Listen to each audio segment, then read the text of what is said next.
Chapter 1. A Murder Every Tuesday. What if your quiet weekly tea gathering turned into a contest, not of wit nor wit alone, but of memory, of motive, of something far more exacting than conversation?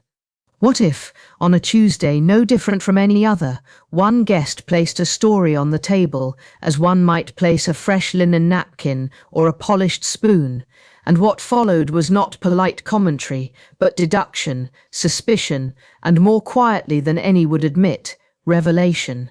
Such was the habit formed at St. Mary Mead, in a parlour modest in proportion and rich in routine, where 6 minds met weekly beneath the soft light of oil lamps, and one of them, an elderly lady with pale eyes and quieter habits, solved puzzles the others scarcely believed could be solved. They called it the Tuesday Night Club, a name too plain for what it became. Miss Marple, she would never introduce herself as the leader of anything, sat always in the same place, beside the sideboard with its single drawer slightly ajar, her knitting needles glinting under lamplight, and her gaze fixed not on what was said, but on the way it was said, the rhythm of a storyteller's breath, the choice to leave out a year, or a name, or a telegram. She heard these absences with a kind of certainty only those from long observation can develop. Each week a new account emerged.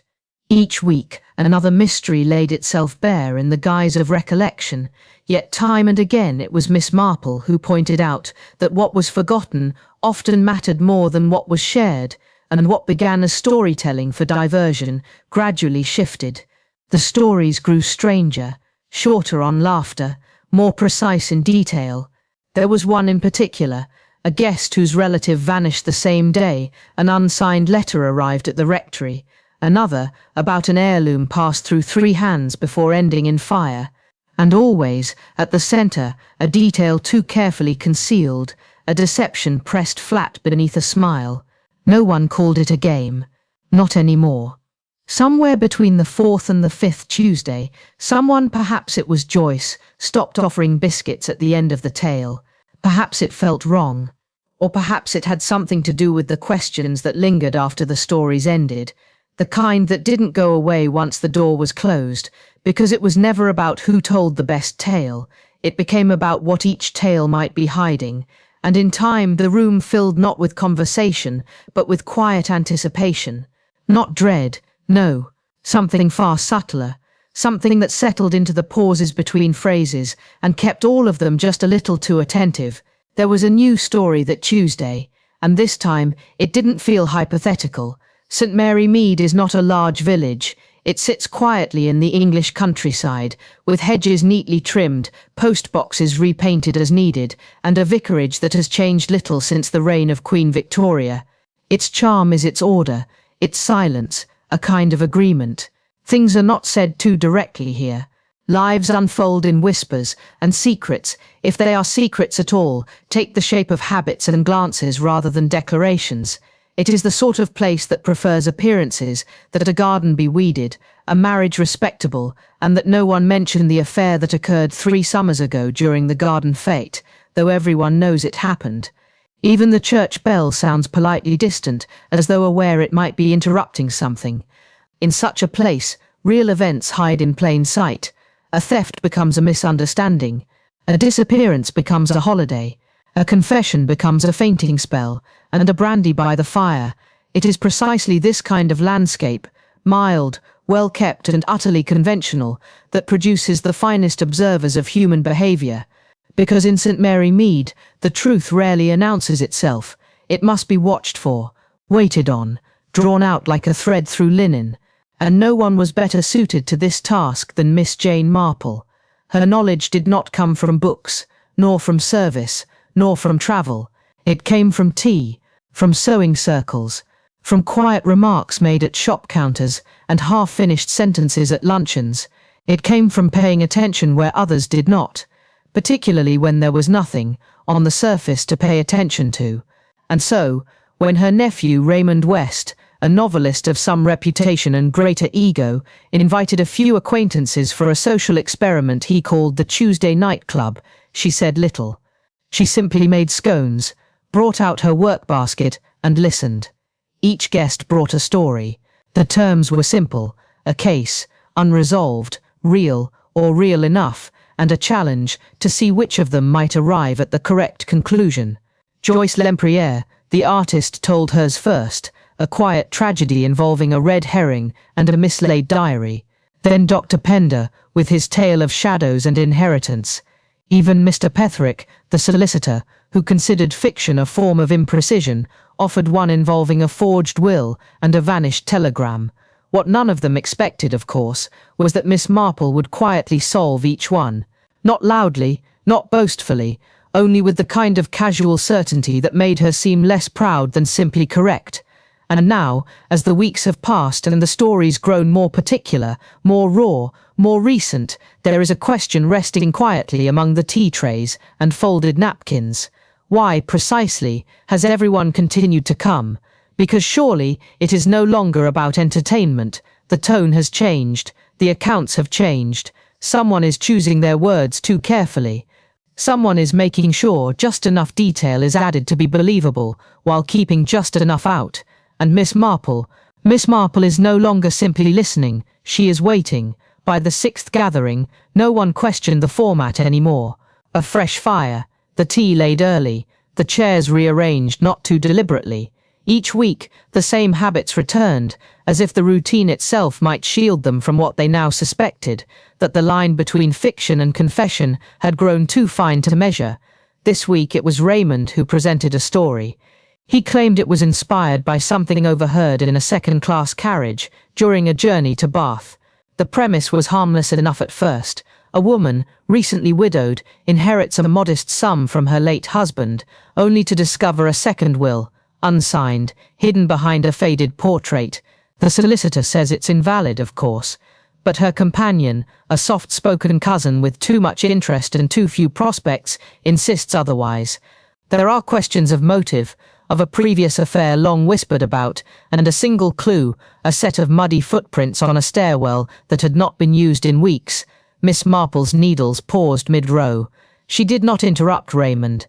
She never did, but she watched, and so did Sir Henry, because this story, with its precise description of a letter sealed but never sent, with its mention of a scarf lost, then found, folded too carefully in a bedroom drawer, this story was not new.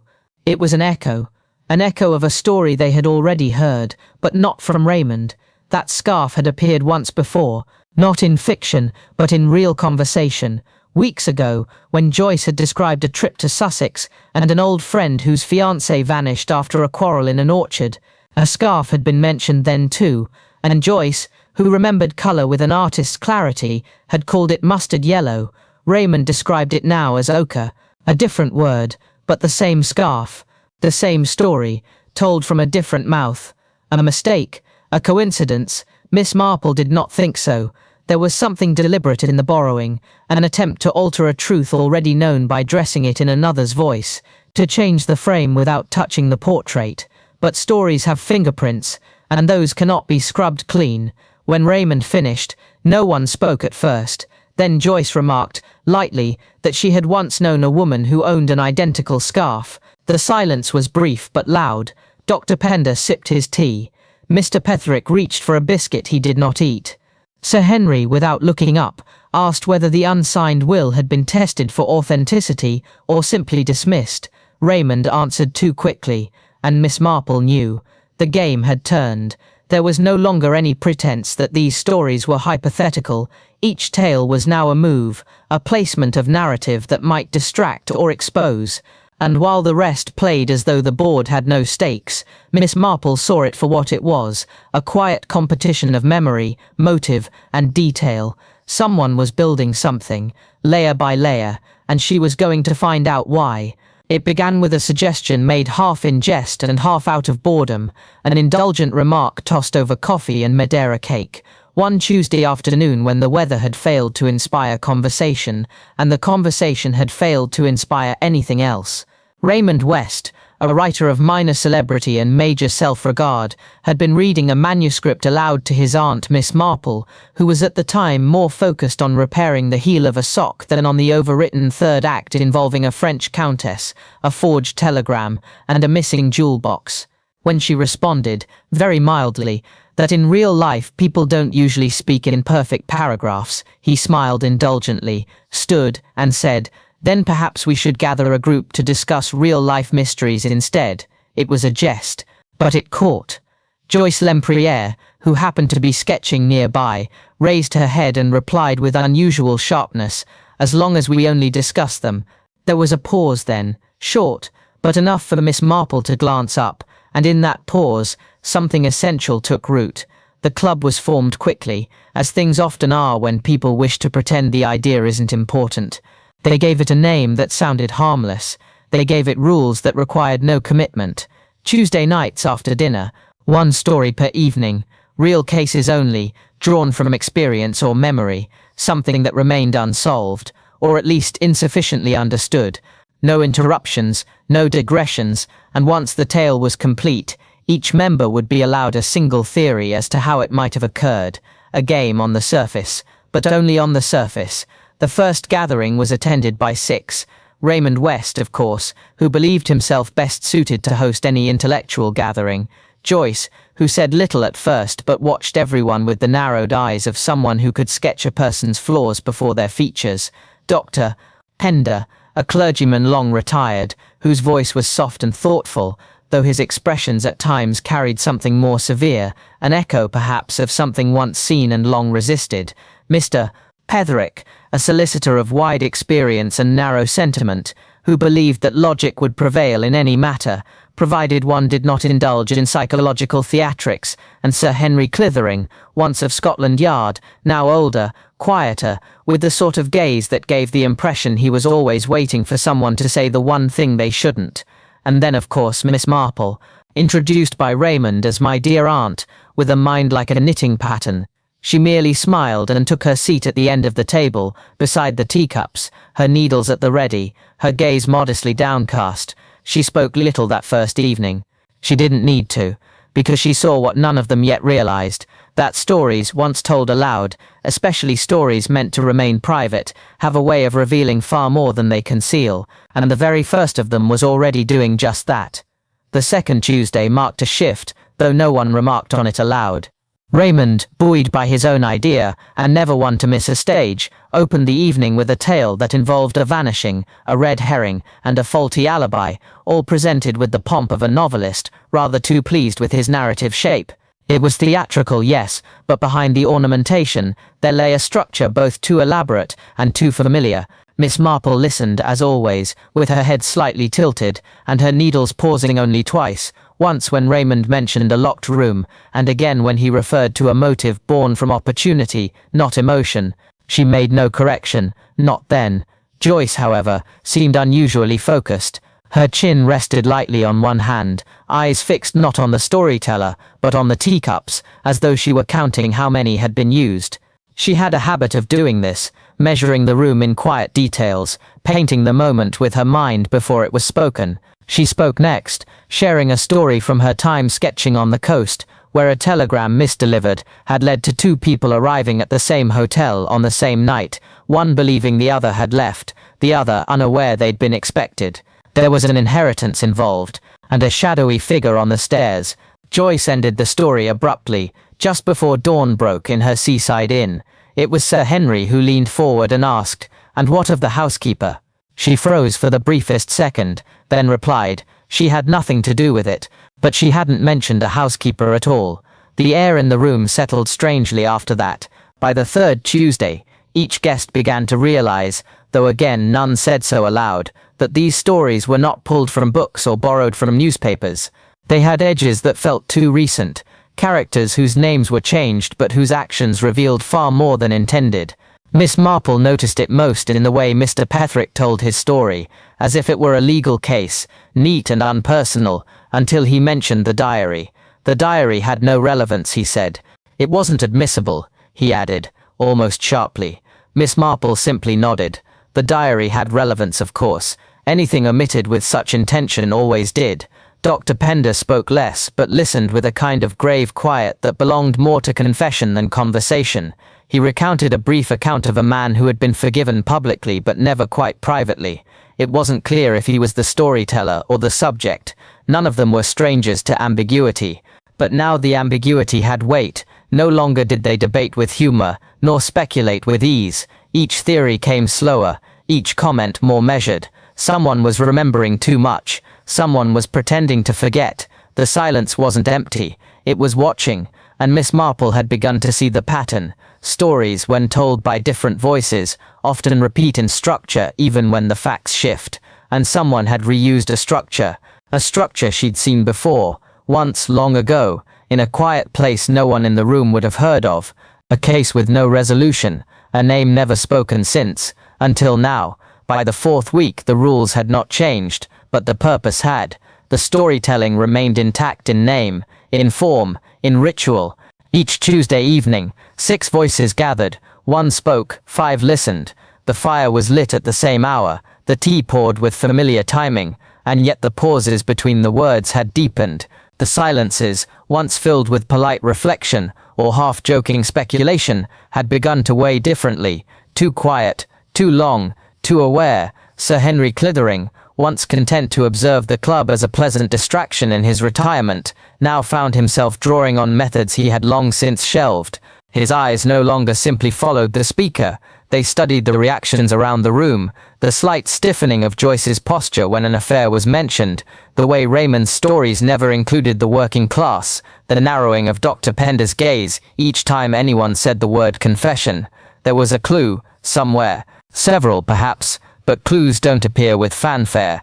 They arrive in pauses, in unfinished thoughts, in the space between one anecdote and another, and lately those spaces had begun to fill with something else entirely. Rage is a curious thing when buried. It doesn't always appear in violent reaction, nor in voice raised. Sometimes it disguises itself behind civility, behind grammar, behind a neat cup of tea passed to the very person who once betrayed you. Rage can simmer silently for decades, then surface gently in a carefully chosen tale, told not to entertain but to confront, silently, the one person in the room who recognizes it. Miss Marple saw it plainly on the 6th Tuesday. That evening's story, told by Mr. Petherick, began with an argument over an heirloom, an ivory letter opener of all things, and ended with an unsigned confession discovered in a diary mislaid in a drawer. It was meant to be clever, built from logic and caution, but it was the letter opener that caught Miss Marple's attention, because she had seen one like it once before, in a house just a few villages over, where 2 brothers had gone to court over a legacy they both claimed, and one had vanished from society altogether. The brother who had stayed behind had said little, too little, and now here, in this room, the same story gently altered, names removed, was being shared again, dressed in legalese. Why? There was one truth left unspoken, and it was waiting for her.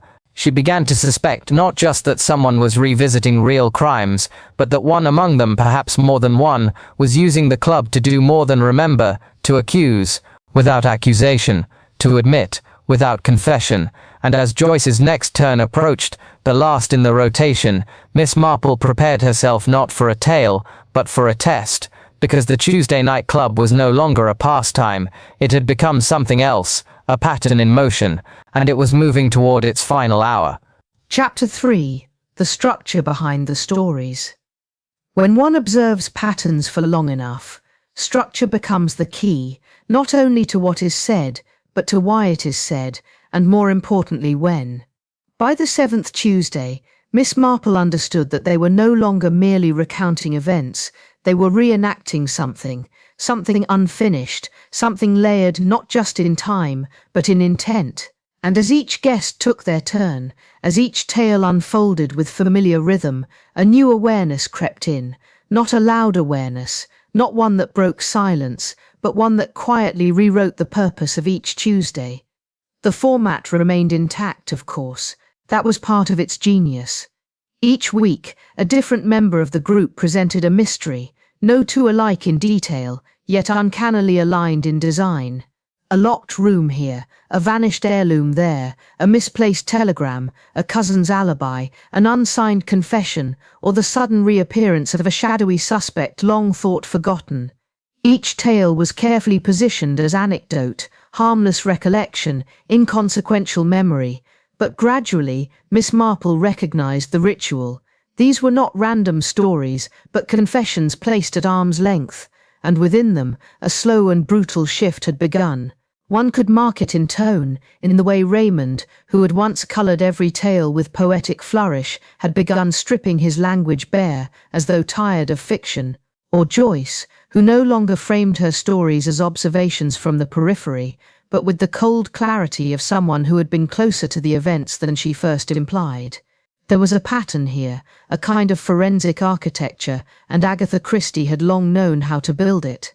Her brilliance lay not only in surprise, but in silence, in the clue no one questioned, the alibi too convenient, the quiet exchange between two characters who shared no dialogue on the page.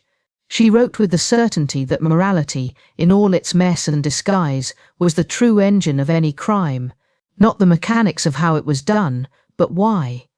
In this small parlour in St. Mary Mead, that lesson had taken root. Each tale peeled back a little more of its speaker. Each episode functioned not just as a test of intellect, but as a mirror held uncomfortably close. The surprise did not come from what was revealed. It came from who failed to notice the revealing. And Miss Marple, whose own method was never based on spectacle but on comparison, knew precisely how to spot it. In her words, "People are the same everywhere, only the gardens are different." In other words, a missing brooch in a country cottage was no less revealing than a forged confession in a London flat, provided one knew how to see the motive hiding beneath the everyday. And now, with the 8th story due to be told, she believed she was no longer solving past puzzles.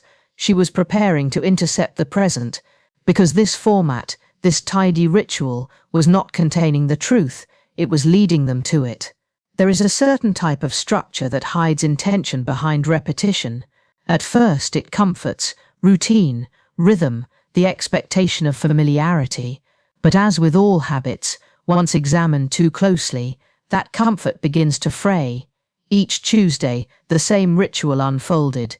Tea poured precisely 5 minutes before the hour, stories shared in clockwise turn, polite inquiries about health or gardening matters made only after the mystery was told. This surface rhythm allowed the deeper rhythm to move undisturbed, one Miss Marple had come to watch closely.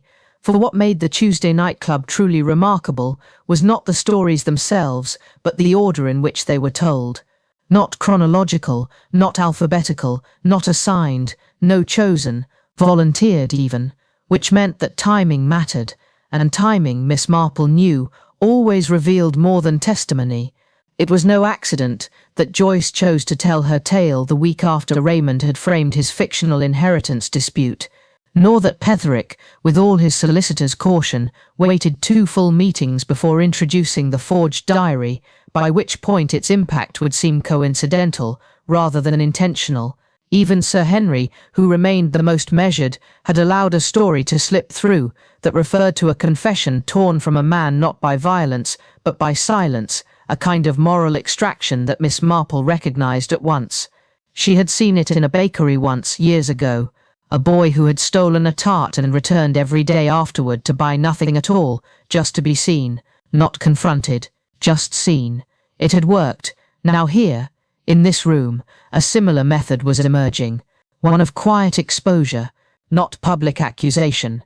That would be too blunt, too theatrical. No, what unfolded in St. Mary Mead was a slow arrangement of narrative chess pieces, where each story carried a consequence, and each consequence answered something the teller would never speak aloud. A pattern was asserting itself, a brutal, controlled pacing, and in each case shared, there appeared, always near the centre, a disruption, a secret long kept, a decision made quietly, a betrayal folded into the narrative like a borrowed name. Someone was using this format as confession without cost. Someone else, perhaps more than one, was using it for revenge. Miss Marple found herself studying their pauses more than their points, the silence between sentences, the hesitation before mentioning a motive, the way someone's voice caught, not from memory, but from recognition. She no longer listened to the stories for what had happened. She listened for the stories beneath what had happened, the story that no one had told yet, but everyone had begun preparing for, and that story she suspected would be told soon, Not in its entirety, no, but in pieces, placed carefully over the coming Tuesdays like tiles across a floor. The shape of it would only become clear once it was too late to stop walking across it. It was the 9th meeting when the format, so carefully maintained, began to fold in on itself. They were all present, 6 chairs, 6 cups, 1 fire stoked slightly earlier than usual. The atmosphere was composed but thinner, words were fewer, chairs dragged louder. Even the clock, once a gentle reminder of the hour, ticked as if it too now listened. Something had entered the room, a shift in expectation, or perhaps more truthfully, exposure.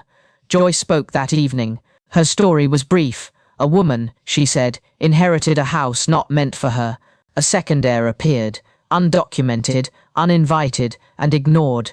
One evening, an antique poison bottle vanished from the cabinet, and the next day, the solicitor retired without explanation. No names, no resolution. Only one detail stood out: a maid who had overheard part of a confession, written in a diary and never shown to anyone, yet quoted word for word during a conversation that no one else had heard. Raymond commented on the structure. Efficient, if abrupt. Petherick asked whether the diary had been recovered. Joyce smiled but said nothing, and Miss Marple, without changing her expression, lowered her knitting into her lap and watched, not the speaker, but the space between speaker and listener. Something was beginning to unravel, though not in any way that would permit a tidy explanation. Miss Marple understood something critical then. These stories had begun as reflections, but now they functioned as veils, screens, a mechanism by which someone, or perhaps more than one, was testing memory, testing reaction, testing what the others would admit without realizing they had admitted it, because stories, when repeated under structure, begin to shape behavior. They settle into the room, and before long, the story being told is not the one being heard. That night, when the fire crackled too high and Raymond moved to tamp it down, his sleeve brushed a stack of bound papers on the side table. Joyce's sketchbook, left carelessly there, spilled open. A page marked with only 2 figures, a woman at a writing desk, and another, standing in the doorway, not drawn fully, only shadowed. No one remarked on it, but Miss Marple saw, and she remembered a conversation from weeks earlier, a disagreement about a scarf, a shade called ochre. It had reappeared in another story, but now there was a second detail, one not shared aloud until just now, a diary, a word-for-word quote. Joyce had known it long before she claimed to, so had Raymond, and if they both knew it, then they had been present in the same story, though neither would admit it. Now there were questions Miss Marple could not ask without consequence, so instead she waited. Because stories that repeat are rarely fiction, they are fragments, and fragments, when forced together, reveal not a confession, but something more brutal, intention. There was one truth left unspoken, and it was waiting for her. Chapter 4. The Tuesday Night Club. It began, like so many things in the village of St. Mary Mead, with supper. Not the supper itself, that was unremarkable. Bread and cold ham, a salad dressed just so, and a trifle with cherries, sunk in custard, that was just a shade too pale. But it was what came after the supper that lingered. Or rather, what followed it into the Tuesday Night Club, disguised not as confession, but as contribution. Sir Henry Clithering had brought the story, or rather, he had been pressed to tell it. Raymond, impatient for something less academic than one of Petherick's legal riddles, insisted the ex-commissioner must have some account from his Scotland Yard days that hadn't quite reached the papers. Something strange, something left unresolved. Sir Henry had smiled politely and resisted. For 3 Tuesdays, in fact. But on the 4th, as the rain touched the glass with steady rhythm and the fire cracked like punctuation, he relented. He called it a case involving lobster. The room had chuckled, briefly, but Miss Marple, even then, watched the way Joyce's fingers curled tighter round her teacup. It was a domestic case, he said. Quiet, rural, involving no locked rooms nor telegrams misfiled by careless hands. No, this one was smaller, more intimate, and all the more vicious for it. A woman named Mrs. Jones had fallen unwell after supper one evening. Nothing dramatic, no shout, no fall, simply quiet sickness, First nausea, then weakness, then stillness. At first it was thought to be food poisoning, blamed on tinned lobster that had looked slightly discoloured to the maid, but had been served regardless. But the next day, the maid, Gladys, mentioned something odd to the local constable. It was about the trifle, more specifically, the hundreds and thousands sprinkled across the top. She said she hadn't put them there, that someone else must have added them after she left the kitchen, and that's where the matter turned. The doctor, who had only ever looked for signs of shellfish intolerance, was called back. He examined what remained of the trifle.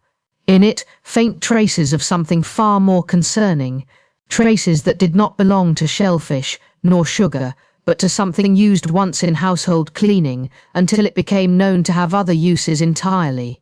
The case had 3 persons of interest. Mr. Jones, the husband, older, quiet, whose grief struck no one as particularly convincing. Miss Clark, a live-in companion of vague relation and clearer resentment, and Gladys, the maid, who had worked there only 6 months and often remarked she found Mrs. hard to please. There had been no break-in, no quarrel overheard, no shadowy figure at the garden gate, only the trifle and the misplaced decoration that had no reason to be there. Sir Henry concluded gently that the investigation was interesting, but ultimately unresolved. The medical evidence was insufficient. No confession had been made. But as the fire hissed softly in the grate and the rain continued to whisper against the glass, Miss Marple folded her hands in her lap and said, "Well, I think it's rather obvious, don't you?" No one replied at first. Miss Marple's voice, as always, had not demanded attention, it had simply occupied silence. She hadn't posed a theory, she hadn't argued, she had only stated, as one might remark on the weather or the over-salting of a broth, "Well, I think it's rather obvious, don't you?" Sir Henry, to his credit, did not bristle. He only raised an eyebrow, the left one, the more dangerous of the two, as Raymond often noted. "Obvious?" he asked. "To you?" Miss Marple nodded once modestly. "Quite." She didn't launch into an explanation. She never did. Instead, she looked down at her knitting, as if checking the tension of a stitch, and it was Dr. Pender who, after a moment, cleared his throat and asked her quietly, "Then who do you think did it?" Her eyes lifted, not in challenge, but in clarity. "Oh, the husband, of course," she said, with a kind of gentle certainty. "Mr. Jones." Raymond snorted. "That's far too convenient. The husband is always suspected first, but there's no evidence. You just heard Sir Henry say as much." Miss Marple's eyes didn't shift. "There was no official evidence," she said, "but there was rather a lot of human nature." Joyce leaned forward. "Go on, Aunt Jane." And so, slowly, carefully, she laid it out, not as a detective might, with theatrical reversals or a dramatic reveal, but as a village woman does when recounting who pinched the lilies from the church porch last Sunday and why she knows it was Mrs. Hodges. "You see," she said, "what struck me wasn't the poisoning itself. That is dreadful, yes, but what struck me more was the placement of the hundreds and thousands, a small thing perhaps, unless you've spent time in a kitchen." The others listened. Petherick frowned. Sir Henry sat very still. "No cook would add those without instruction," she went on. "They are rather too decorative, a child's flourish. And if the maid didn't add them, and had no reason to lie about such a thing, then someone else did. Someone who wished to disguise the texture, perhaps, or the bitterness." Raymond interrupted. "You think they were used to hide the taste?" "I do," she replied. "And who would know the dish well enough to tamper with it at just the right moment? The maid prepared it. Yes, but left it alone. The companion was seen reading in the parlour. That leaves Mr. Jones, who was, we are told, unusually quiet, unusually composed, and not in the room when the trifle was brought in." Sir Henry glanced down, as if reviewing the facts anew. Miss Marple tilted her head slightly. "It was a cruel trick, not just in method, but in manipulation. Because, you see, he likely convinced Gladys to prepare the trifle ahead of time, encouraged her to go rest, and then made the final touch himself. And poor Gladys, already unsure of her place in the household, would never suspect she'd been used." There was a pause, and then she added, almost softly. People underestimate service girls, but they notice everything. There was a silence, not of shock, nor disbelief, but of reflection. A kind of quiet that often followed Miss Marple's conclusions, as if the room itself required a moment to adjust its understanding. Not because her answer was unexpected, but because it was correct. Sir Henry gave a slight nod, not in agreement, but in acknowledgement. As a man who had once commanded investigations across counties, he understood what Miss Marple had just done. She had reached into the matter, not for facts alone, but for the shape of human behavior around those facts. The facts, after all, had been the same since the beginning, but how they were seen had changed. "It's always the dessert," Miss Marple said, half to herself, returning to her knitting. "People will be cautious with soup, suspicious of fish, but by the time the pudding comes they trust what's in front of them. It's the one course where the mind is distracted by comfort." Joyce spoke next, voice low. "So the hundreds and thousands, they weren't decoration, they were camouflage." "Yes," said Miss Marple, without lifting her eyes, "used to conceal a bitterness, perhaps even texture. Arsenic has a rather dry, metallic aftertaste, but in the soft cream and sponge, with sugar grains crunching beneath the tongue, well, I dare say it might go unnoticed." Raymond muttered something about how it couldn't have been that simple, to which Miss Marple responded, as she always did when challenged by him, with a slight, unbothered smile. "The simple plans are often the most effective, especially when no one believes a gentleman would have reason to commit something so brutal." There it was. The word hung in the air longer than expected. Brutal, not because of violence, not even because of method, but because of the ease, the dispassionate elegance of a man who had calculated, quietly, how to be rid of his wife without ever raising his voice. He had used the maid's trust, the companion's distraction, and society's tendency to protect its men. Sir Henry finally broke the moment. "And the motive?" Miss Marple looked up then, not triumphant, but knowing. Another woman, younger, quite devoted, but unable to marry him, not yet. "A motive older than the recipe for trifle," Joyce whispered. "An affair?" Marple gave the smallest nod. "Hidden, but not well." Enough whispers had reached the postmistress to draw her conclusions, but no one had asked her, and with that, the story drew closed. Not officially solved, of course, not in legal terms, but in the room, among those 6 minds, it had shifted from speculation to something else. Miss Marple said nothing further, but later, as the others gathered their coats and Sir Henry lingered near the door, he glanced back. "That was never in the report," he said. She smiled. "No, but it was always in the pudding." And as the lamps were dimmed and the chairs pushed gently back into place, the silence returned, but it wasn't empty. It was watching. Chapter 5, The Idle House of Astarte. The room had not yet fully settled from Miss Marple's soft dismantling of the trifle affair, when Dr. Pender, quite suddenly, and with almost theatrical calm, placed his teacup gently onto its saucer, and announced, "I believe I shall go next." There was a pause, not of hesitation, but of recalibration. Pender rarely volunteered. When he did speak, it was usually to question, to soften, or to shift attention elsewhere. But on this particular Tuesday, something in his manner had altered. Not markedly, but enough. Joyce noticed it first. Her hand paused just above her spoon. Penderick straightened a cuff that needed no straightening. Raymond raised his brow. He always did when things became unpredictable. Sir Henry, however, said only, "We're listening," and Dr. Pender began. "It took place some years ago," he said, "when I was still active in the parish. One of those curious house parties you agree to out of obligation more than pleasure. An acquaintance of an acquaintance, someone from Oxford days, extended the invitation. The estate was called the Idle House of Astarte. The name itself changed the air." Dr. Pender continued slowly, as if brushing dust from a memory he had long avoided. "It was a curious place, a strange secluded house in a narrow valley, not far from Dartmoor, built around what the owners claimed was an ancient grove, sacred to some forgotten deity.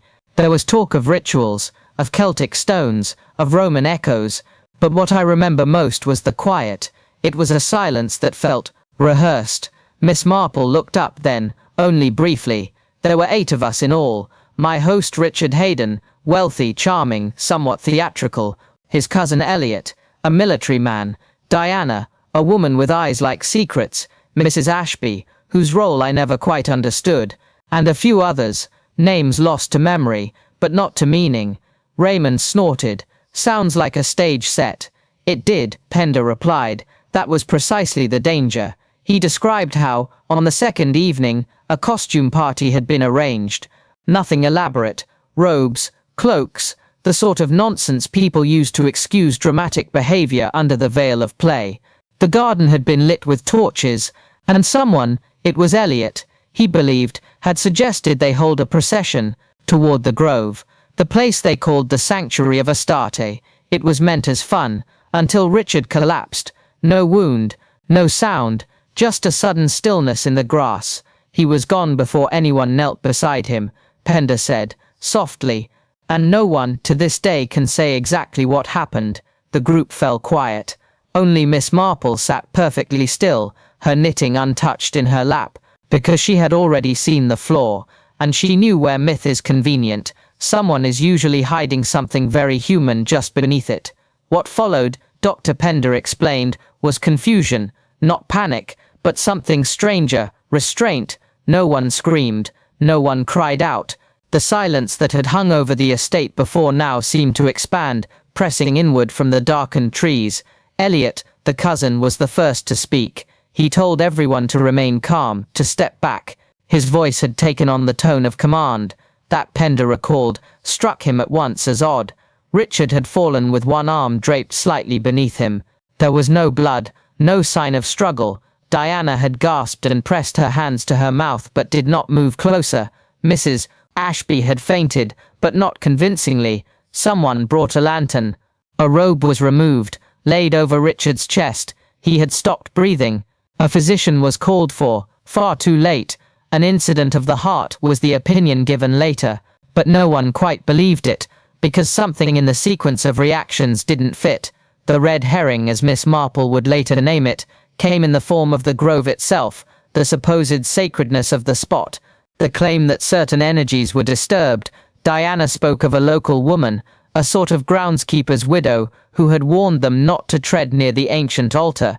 Elliot dismissed it, of course, but he also mentioned casually, almost too casually, that a small ceremonial dagger had vanished from the drawing room earlier that afternoon. He said it with the voice of a man planting an idea he hoped others would nurture for him. Petherick questioned the whereabouts of the guests. Raymond inquired after the dagger. Joyce asked about the light. How clearly could anyone see in a grove lit only by torch and moon? But Miss Marple only said, "Did anyone check his costume?" Dr. Pender blinked. His costume? She nodded. Yes, where the folds might hide something. Dr. Pender admitted he had not thought of that. No one had. The robe was thick, velvet, navy blue. It had been meant to resemble a druidic high priest, borrowed from a theatrical supplier in Exeter, Richard had said with a smile when he first wore it. Then that's where the weapon was, Miss Marple said quietly, for it must have been very small and very close, likely in Elliot's hand. Joyce whispered, "You think Elliot struck him?" Marple's eyes moved to the fire. Not struck, placed. One does not need strength, only timing. If Richard turned toward him, and Elliot had the blade ready, palmed, disguised, he could have done it in a gesture, a greeting, a hand to the shoulder. Petherick frowned. But why? She said nothing. Not yet, because the answer required more than logic. It required understanding something neither Elliot nor Diana had ever said aloud, and what hadn't been said was beginning to speak loudest of all. The guests had returned to the parlor by the time Miss Marple shared her conclusion with the club, her hands folded neatly in her lap, her eyes fixed not on any one face, but slightly above the hearth, as if she were looking past time itself into the long corridor of human behavior. It was not the grove, she began softly, nor the altar, nor the so-called curse. It was jealousy, old, unspoken, quite mundane jealousy, and the most brutal kind, the kind that hides behind civility. There was a momentary stillness before she continued. Elliot wanted something he could not have, the admiration of Diana, and more importantly, the family inheritance, of which Richard stood directly in the way. There had been, according to one of the guests, a recent redrafting of Richard's will. He intended to leave the estate to someone else entirely, a cousin abroad perhaps. That knowledge alone would have been motive enough, but Elliot needed a way to act without suspicion. That's where the Grove became so useful, a story about ancient forces, curses, and mystic fogs, all very convenient, all very theatrical. The group leaned in. Raymond looked skeptical, but said nothing. Miss Marple smiled gently, as though humouring a group of children too clever for their own good. When a man dies under unusual circumstances, you must always look to the least unusual explanation first, she said. In this case, the dagger was hidden, the motion disguised, the result tragic but quiet. But it was the robe that told the tale. Richard's robe, which bore a small, near-invisible tear at the left shoulder, a tear that would go unnoticed under torchlight, unless of course you had reason to search for such a clue.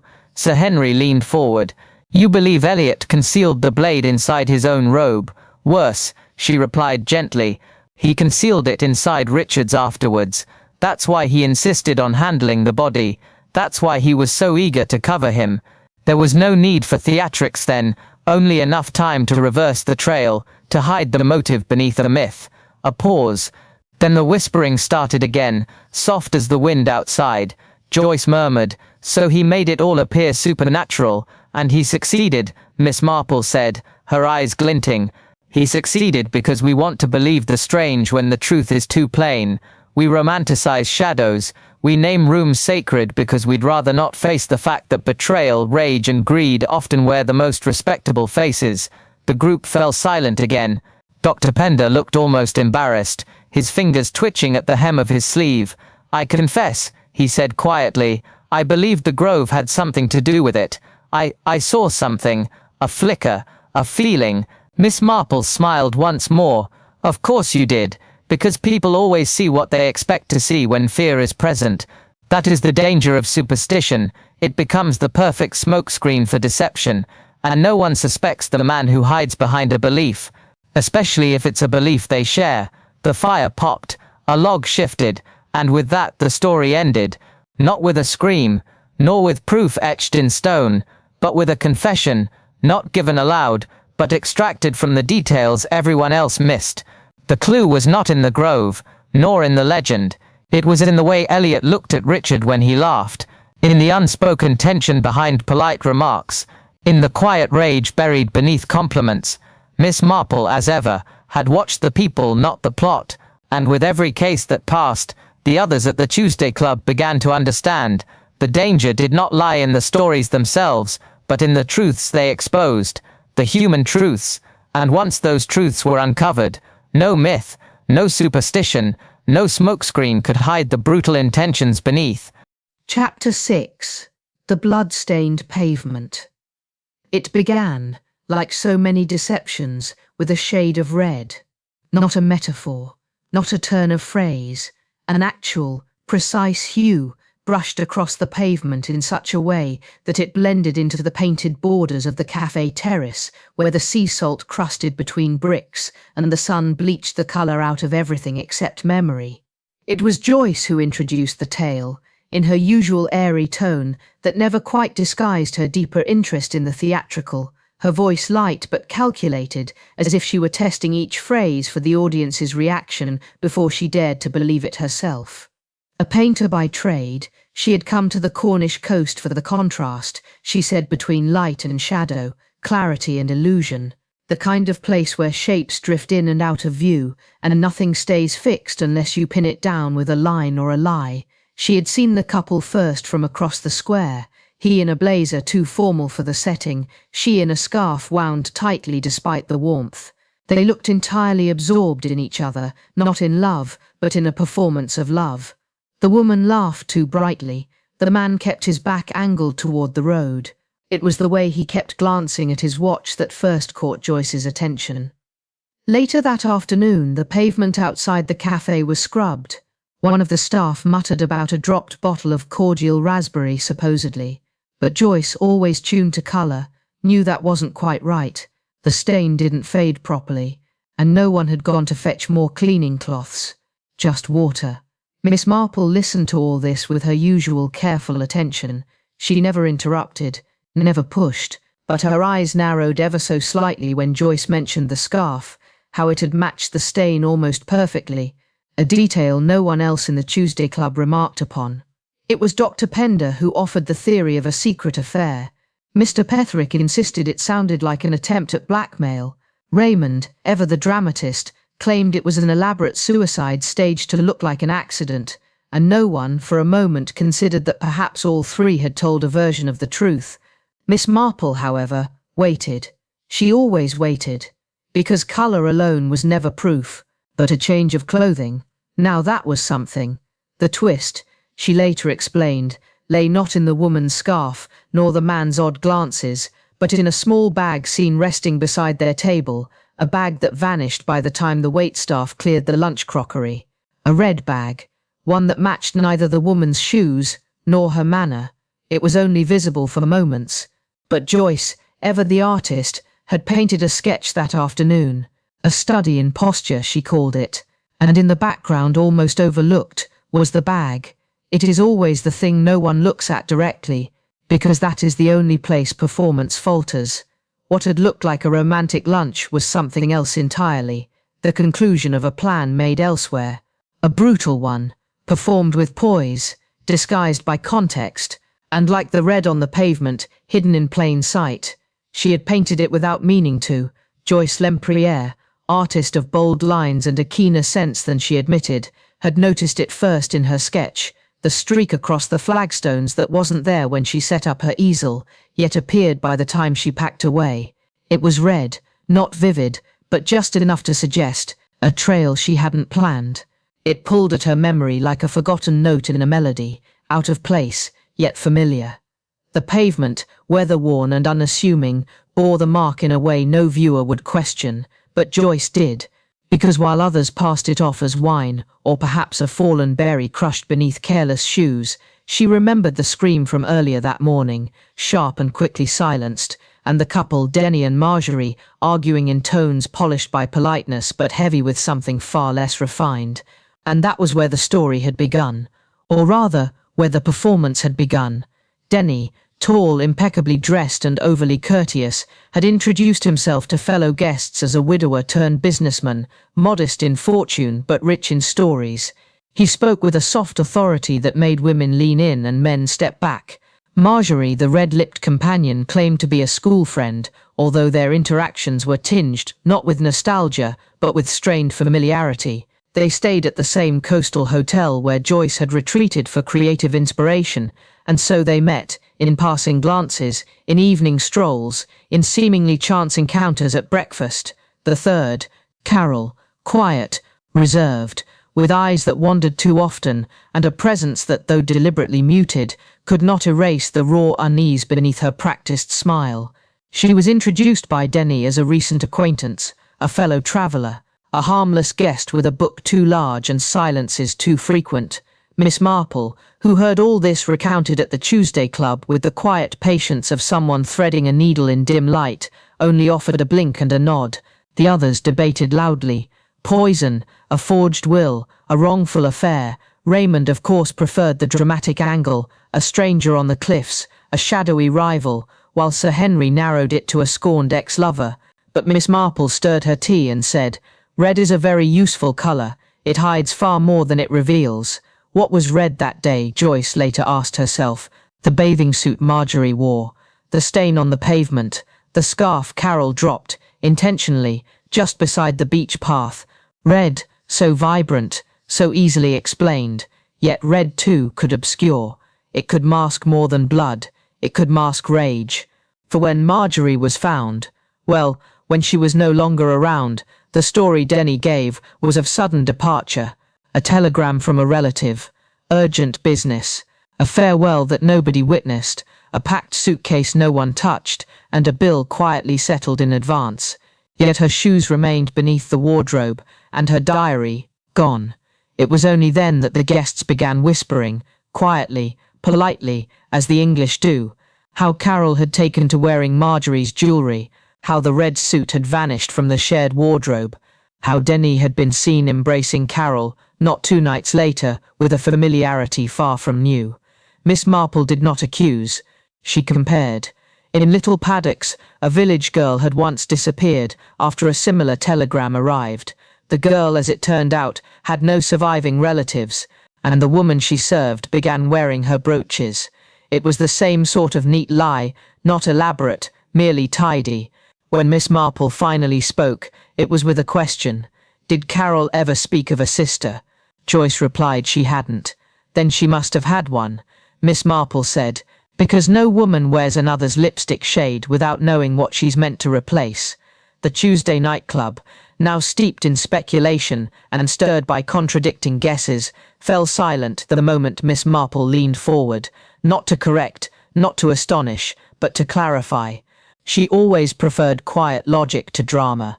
You see, she said, Carol wasn't only pretending to be someone she wasn't, she was pretending not to be someone she truly was. Raymond scoffed lightly. That sounds very literary, Aunt Jane. She merely smiled. As most tragedies are, she began, not with Carol, but with colour. The stain on the pavement, as recounted by Joyce, hadn't been remarked upon by any of the staff, nor had the scarf, nor the suitcase left behind. But the stain had matched something else, the pigment from a particular brand of theatrical rouge, used frequently in the 1920s to deepen lipstick colour, common in stage work, less so in coastal retreats. Miss Marple had once come across it in a local performance society, where two sisters had traded makeup secrets and roles with ease. I believe, she said, that Carol and Marjorie weren't rivals at all. They were collaborators. That earned a pause. You mean they staged it? Asked Dr. Pender, his voice tinged with disbelief. Oh yes, Miss Marple replied. Quite completely. The triangle was a disguise, as most dangerous arrangements are. Carol and Marjorie were sisters, twins, I suspect, and Denny was the real outsider, the one with something to gain. She reached for a folded telegram she'd brought along, a facsimile, of course, acquired through a friend in the postal service. There was no emergency call from London. The telegram Denny claimed to receive was a copy of one sent 6 months prior, reused. Sir Henry leaned forward. So the motive.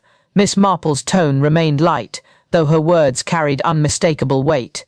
Inheritance, she said, a modest trust belonging to their late father, designed to be split unless one party vanished or was declared permanently incapacitated. Denny, engaged in an affair with Carol, saw the opportunity to benefit. If Marjorie disappeared, there would be no contest, but they overcomplicated it. What went wrong? Joyce asked. The blood-stained pavement, said Miss Marple, evenly. They meant to use stage paint for effect, something Joyce might have admired and passed over, but they used too much, or perhaps it mixed with something real, a cut, an accident, or perhaps not. Either way, the stain lingered, and it caught a painter's eye, one used to noticing what others missed. The final hour, as Miss Marple described it, was not marked by confrontation, but by a letter, one sent by Carol to her aunt in Yorkshire, apologising for the confusion and asking her to forward Marjorie's belongings to a new address in Dover. The aunt, as it happened, was quite alive and quite perplexed, for Carol had no sister, and no Marjorie had ever visited her. The deception collapsed under its own detail. There was no violent reaction, no shouted confession. Only Carol, arriving to collect a parcel, and finding instead 2 uniformed men and Miss Marple, sitting with her knitting, commenting on the poor lighting in the post office. They always overreach, she remarked as Carol was quietly led away. They create too many shadows to chase, but forget it's the footsteps we hear first. And so the Tuesday night club ended that evening in silence, not stunned, but reflective. Because what had seemed a tale of passion and betrayal was, in truth, a story of something far colder, a performance crafted in desperation, veiled by romance, and broken by the simple act of paying attention. Miss Marple said nothing more that night, but later, as Raymond packed his notebook and Sir Henry lingered near the fireplace, she glanced out toward the garden. There is always a clue, she whispered, more to herself than the others. It simply waits for the person who understands what should not be there. And with that, The story was complete, for now. Chapter 7. The Blue Geranium. There is a peculiar cruelty in flowers that bloom where none should, and none more so than a blue geranium. Unnatural hue, beautiful and cryptic, a botanical curiosity that should have been impossible, or at least unremarked, until it arrived. Miss Clementine Pritchard, a woman of considerable respectability and rather less robust constitution, had always been a connoisseur of flowers. She arranged no fewer than 6 vases of them in her drawing-room, each picked precisely for colour and fragrance. But when the blue geranium appeared, placed, someone said, by an anonymous courier, it unsettled her, and unsettled everyone around her. It was Joyce Lempriere who recounted the story in the familiar parlour of the Tuesday Club, her voice steady, but her hand drifting absently over her teacup's rim. The house was full when the first flower was delivered. Mrs. Pritchard's husband, a nurse, a companion named Elsie, and the maid. Not a soul had expected it, yet no one thought to question it. Later that evening, Mrs. Pritchard declined supper. She said she felt unwell. Unsettled was the word she used. A telegram had arrived that morning, she explained, predicting a change in her fortune, that she would soon be well, unless she ignored the sign of the blue flower. Her husband laughed it off gently. The companion, Elsie, offered to fetch wine. The nurse smiled reassuringly. But something had changed, not in Mrs. Pritchard's voice, but in her eyes. She asked for the blue geranium to be moved to the bedroom. No one questioned it, until a few days later she collapsed once more. Slight fever, nausea, a slipping pulse. This time, when the nurse stepped out, Mrs. Pritchard whispered to Elsie, "It's the flower. It's the warning." And then the wallpaper changed. No one saw how. It happened overnight. A pattern of watery blue morning glories, identical to the geranium's hue and shape, appeared on the walls. This time she wept. The wallpaper came after the flower came after the telegram, Joyce said, her gaze steady. It felt orchestrated. Miss Marple listened, knitting paused, as though each stitch waited for her cue. The others remained silent. They had heard of superstitions, of flowers used as portents, and of beliefs that could become self-fulfilling. But none had seen it in practice. So when Mrs. Pritchard died shortly thereafter, from what the doctor called natural causes, exacerbated by shock, the reading was straightforward and socially safe. A weak constitution, a mind easily influenced, and a kindly husband who had tried his best. But there was one detail nobody mentioned until Miss Marple did. "You must consider chemistry," she said quietly. The mere suggestion shifted something in the room.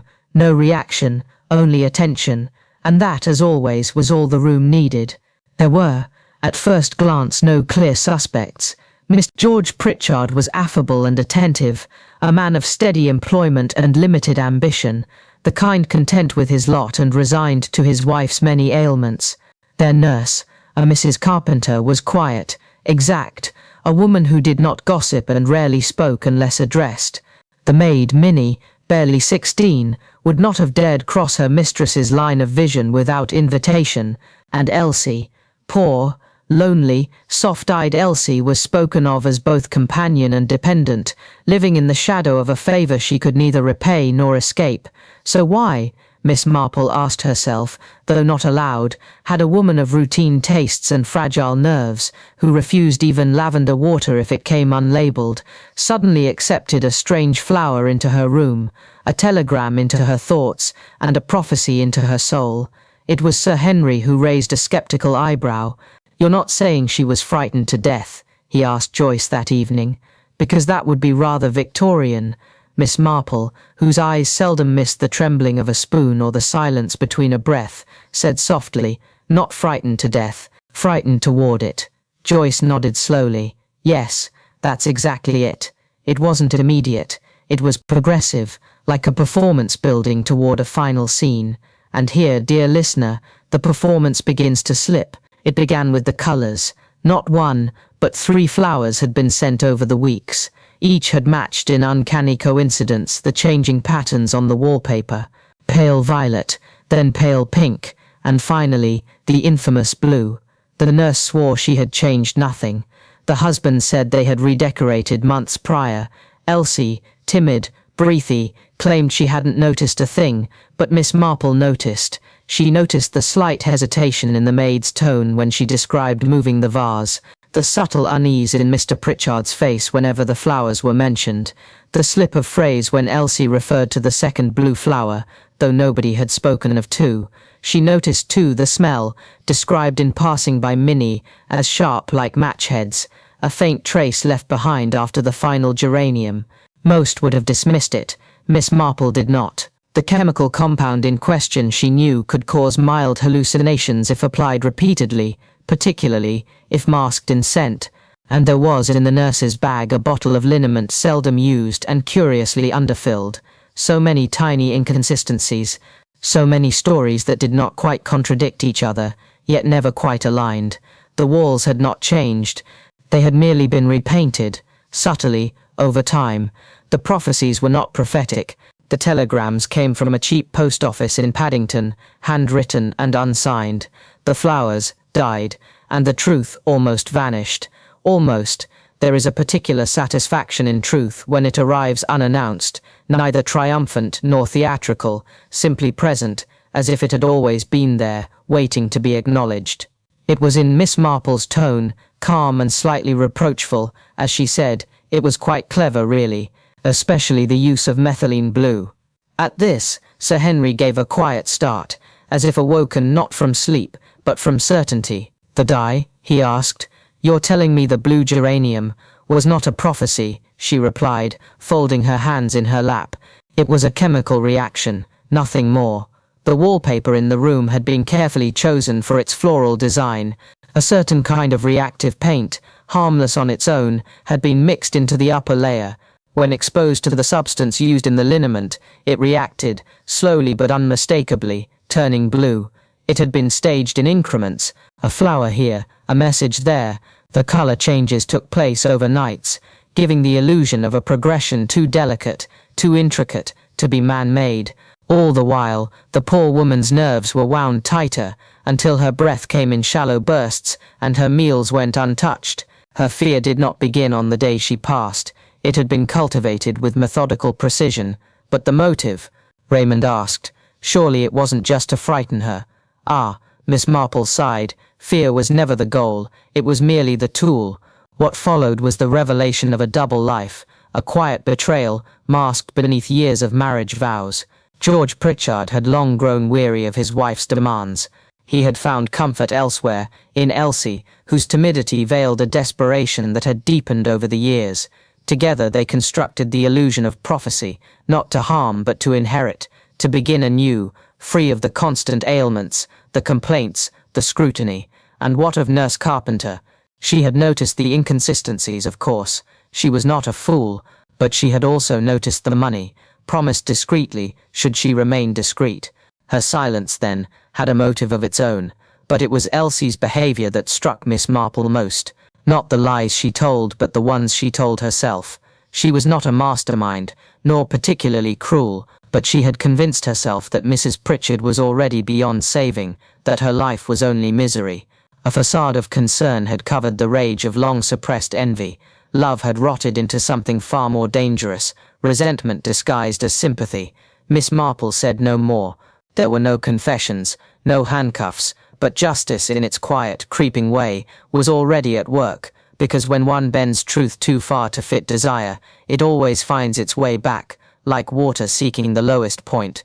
And here, it pooled beneath the blue petals, where fear had been weaponized, trust discarded, and one woman's quiet decline had served as a stage for another's delusion. There was no ghost, Miss Marple said at last, only people, and that, dear viewers, was more than enough. Rioluing fortrazzi, and not a companion. There is a peculiar tension when loyalty wears the guise of devotion, for beneath its polished surface often lies something far more calculating. Such was the case with Mrs. Ellen Hastings, whose companionship to the wealthy Lady Fairfax had been described by society as the very portrait of gentle fidelity, but by Miss Marple, whose eyes were sharper than public perception, as a loyalism that concealed the steady beating heart of greed. It began with a letter, handwritten, unsigned, heavy with implied threat, that Lady Fairfax received one morning, noting that her companion's position would benefit from a small adjustment when the will next came into effect. It arrived on the same day Ellen announced she would be leaving, temporarily, to visit her sister abroad. A trip described with such care it would have passed unnoticed, except for the timing. Miss Marple listened to Joyce's recounting with her knitting in her lap, the needles suspended in mid-air, as though she were catching words in motion. The Wednesday evening gathering had felt lighter at first, tea and conversation in Lady Fairfax's salon, the fire lit low, the notion of travel spoken with a practised graciousness. Nobody asked why Ellen's departure seemed to arrive before her invitation had. Within 3 days, 2 items vanished. A sealed envelope handwritten in Lady Fairfax's hand, and a piece of limey white stationery marked with a red border, pristine, untouched, yet gone from the desk. No sign of forced entry, no whispered rumours among the maids, only clean air and polite distance. It was at the Friday service that the subtle signals began. Lady Fairfax, offering the customary handshake to Ellen before she departed, noticed a slight tremor in her companion's hand, a momentary weakness before composure returned. It could have been exhaustion, but it was a clue. In the country cottage where Lady Fairfax had taken refuge during renovations, she discovered both stationery and letter gone from her own desk, replaced by a fragment of paper soaked in invisible ink.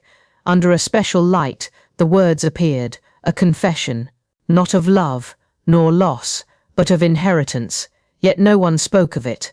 Friends dismissed Lady Fairfax's anxiety as perhaps too vivid imagination. The solicitor, Mr. Grant, assured her he would send a copy of the will, but that copy never arrived, and so began the shifting of affection into friction, of respect into something tainted. Nothing seemed out of place until it suddenly was. Miss Marple observed the changes with the patience of someone who understands that deception works best when it is unobserved, and that trust is most dangerous when borrowed. That evening, a telegram arrived at the salon, a brief note summoning Lady Fairfax's immediate return, signed by Ellen. No explanation enclosed, no reason given. Miss Marple tilted her head, eyes never leaving the fire. "Loyalty can vanish far more quietly than a glass of ink," she said softly. "But it always leaves a mark, and in that mark lay everything. It is often said that silence offers the safest alibi, but Miss Marple believed otherwise. Silence, when measured too precisely, is its own confession." Lady Fairfax returned from her brief and perplexing journey to London, changed. Her once steadfast tone softened, her step less certain, her words meandering through anecdotes as though seeking distraction. It was not merely age nor fatigue, it was betrayal, though she could not or would not name it aloud. Ellen, curiously, did not meet her at the station as promised, and thus began the quiet scrutiny. Miss Marple, a guest that evening under the guise of a kindly friend, requested to see the study. She looked not at what had been replaced, but at what had not. The writing blotter remained, though it had been turned upside down. The paperweight had shifted by mere inches. The sealed envelopes, Lady Fairfax's quarterly documents, were no longer in their original cabinet drawer, but tucked behind a decorative vase. Not stolen, but repositioned. A clue, then, a performance that needed no applause. The solicitor, Mr. Grant, was summoned, but his memory had become conveniently selective. "Yes, of course, I dispatched a copy of the new will," he said. "Naturally, it must have vanished in transit." His eyes did not quite meet Lady Fairfax's. Miss Marple noted that too. Then came the second telegram. Anonymous. No sender's name, no address of origin. Just 5 words. "It was never for you." A cryptic warning, tucked between cruelty and confession. The gathering that week at Miss Marple's cottage grew hushed. Even Raymond West, ever the theatrical nephew, grew quiet as the details emerged. Mr. Petherick remarked upon disappearing ink with detached amusement, unaware how close the concept had moved from novelty to design. Dr. Pender muttered something about spiritual unease, though Miss Marple dismissed it gently. "It is not the soul that's in jeopardy," she whispered. "It's the inheritance." Indeed, the revised will, had it existed, would have moved Lady Fairfax's considerable estate from her extended cousin to Ellen Hastings, the companion now conspicuously absent. A twist of motive, inked in affection but formed from calculation, the red herring, Ellen's supposed sister abroad, a woman named twice, but never seen. Traced by letter, yes, but her address, a boarding house in Margate, with no record of any such guest. No alibi, no family. A facade sustained by sympathy. That was when Miss Marple asked to inspect Lady Fairfax's blotting pad, and in its faint indentations, carefully viewed from an angle near the light, emerged a half-written sentence: "I regret this amendment, but she..." The last word trailed off. Grant grew uneasy when Miss Marple requested a duplicate of the original will. A second copy, unseen by either woman, had been tucked into the solicitor's private archive, but this version was untouched by ink. It bore no signature. Thus the final clue emerged, not from what was stolen, but from what had been prevented. The inheritance had not been redirected, it had been voided entirely. Lady Fairfax, robbed not of fortune, but of certainty, and still, Ellen Hastings remained absent. Yet the silence wasn't empty, it was watching, and then one quiet Thursday morning, so ordinary that it might have been forgettable, Ellen Hastings returned. Her arrival was marked not by fanfare, nor remorse, but by a curious calm. She had, she claimed, been abroad, nursing a relative, the same relative whose name, when pressed, could not be spelled consistently. Her luggage was light, too light for a fortnight's absence, and the soles of her shoes bore no sign of travel, no soil but local garden dust. Lady Fairfax, ever gracious, welcomed her without interrogation. Yet her eyes did not settle on Ellen's face as they once had. There was hesitation, brittle and brief. Miss Marple, invited once more to tea that day, watched as the younger woman poured Darjeeling with the same practiced hands, reached for the jam spoon with quiet certainty, and smiled at a joke that no one had made. But there, on Ellen's left wrist, bare for the first time, was the outline of something once worn daily, a bracelet, perhaps, or watch. A tan line, recent. Later, discreetly, Miss Marple would observe that Ellen's letters, each postmarked from abroad, had been written on the exact same stationery as Lady Fairfax's own. A minor detail, yes, but in deception, consistency is the enemy of truth. The solicitor, too, had changed his tune. Under pressure, gentle but firm, he admitted that the second will had been discussed, but never finalized, and the original had indeed been tampered with. The ink faded beyond legibility. A common trick, he explained, using lemon juice or diluted chemicals, invisible until exposed to heat. It was Miss Marple who asked him whether disappearing ink came with instructions.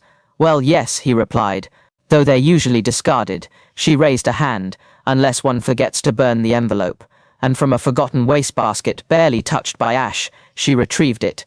There, in delicate print, to remove signature, apply heat, to restore, apply cold. A brutal tactic, masked by politeness, the legal equivalent of a violent reaction, executed with a gloved hand and a warm fire. The ink had not been removed to destroy the will, but to make it reappear only when convenient. In essence, Ellen had created a will both signed and unsigned, a double life in legal form. Yet Miss Marple saw more than trickery. She saw a woman raised in quiet poverty, brought close to wealth not her own, lured into proximity until proximity became entitlement. Her motive had not been rage but resentment, aged over time into justification. In the end, Ellen vanished once more, this time by arrangement. No charges pressed, no trial convened. Lady Fairfax could not bear the public scandal, nor the shadow it would cast upon her late husband's name.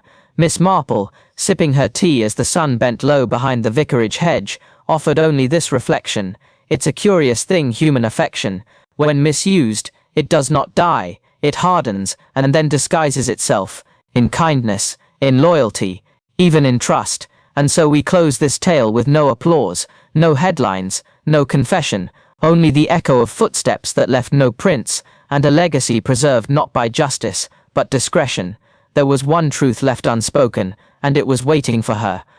Chapter 9. The Four Suspects and Death by Drowning. By the time the conversation returned to the subject of espionage, the tea in Miss Marple's cup had long gone cold, though she hadn't touched it for some minutes now. Her eyes, half shaded by the lace edge of her hat, were fixed not on any of the club's present guests, but on a memory, a conversation, a whisper perhaps, spoken years earlier in a drawing-room, now locked behind the curtain of time. It began, as so many things in England do, with a telegram. A retired government agent named Dr. Rosen walked each morning in the same quiet loop, gate, lane, garden, gate again, until one Wednesday his walk stopped short. The cause, a fall, the papers said. But the telegram that had arrived at breakfast had warned of something far more elusive, danger from within. There had been 4 suspects, Rosen had said weeks before, men and women once trusted, each bound by silent loyalty to a regime long collapsed, and each now trying, perhaps to ensure he never testified in the hearings. They called it a simple accident, but the whisper that reached Miss Marple's ears told a different tale. A vase of lilies shifted ever so slightly on the windowsill, a telegram folded too tightly in a fist, a maid who left in a violent reaction of tears and rage, then reappeared calmly the next day, apron starched and apologies rehearsed, and Miss Marple, who understood human nature with unnerving accuracy, said softly to Sir Henry, "The more dangerous the plot, the quieter it sounds." 4 suspects, each with a plausible alibi, each known to Dr. Rosen from a different time and country, a cousin visiting from Hamburg, a nurse with a forged certificate, a gardener who had never been paid by the household directly, and a charming guest, a young lady from Vienna with no luggage but 100 questions. The danger wasn't in what they had done before, but in how completely they had adopted their roles. And yet it was not the telegram, nor the garden gate, nor the forged credentials that unravelled the tale. It was the footsteps. Each morning, Dr. Rosen's walk began the same, left boot, then right, slightly uneven from an old war injury. But the morning he fell, a 5th footprint joined the 4, pressed against the moss of the side path, facing not toward the garden, but inward toward the sitting-room window. The theory, Miss Marple later explained, was not about proof. It was about familiarity, about knowing how often people forget to lie in the small things when they focus on deceiving in the large, espionage wrapped in domestic routines, a facade of normality. The culprit had not vanished. They were simply wearing the wrong shoes, and before Sir Henry could interject, Miss Marple continued quietly, with the certainty of a woman who had once cross-stitched through 6 scandals and a brutal inheritance dispute. Crimes may vary, but people don't. There are things in the quiet lanes of St. Mary Mead that everyone hears and no one speaks of. A phrase half finished in the post office queue, a glance exchanged across garden hedges, a name dropped into conversation only to be followed by a too long pause.